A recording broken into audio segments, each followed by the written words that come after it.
Altekin tarkastus- ja raportointitoiminnolla käyttäjä pystyy itse lisäämään rajattoman määrän erilaisia tarkastuspohjia järjestelmään. Pohjat nimetään käyttötarkoituksen mukaan ja itse tarkastuksen kentillä on lukuisia erilaisia tyyppivaihtoehtoja, kuten päivämääräkenttä,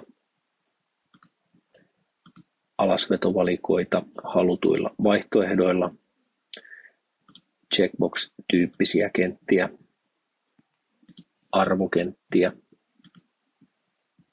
tai ihan puhtaita tekstikenttiä.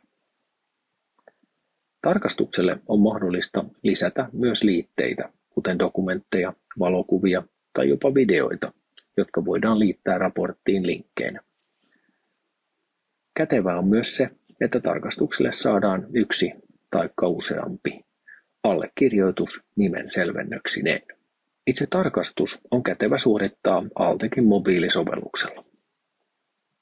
Tarkastus kiinnitetään tyypillisesti työtilaukseen, joten kaikkia asiakkaan tai laitteen perustietoja ei ole välttämättä syötettävä aina uudestaan tarkastuslomakkeeseen.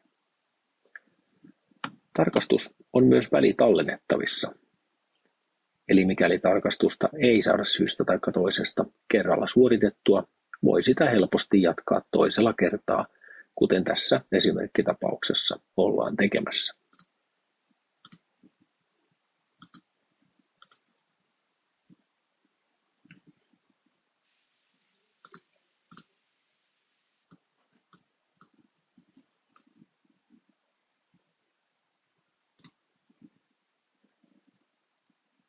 Lopuksi tarkastaja joko itse hyväksyy tarkastuksen tai laittaa sen jollekin toiselle hyväksyttäväksi.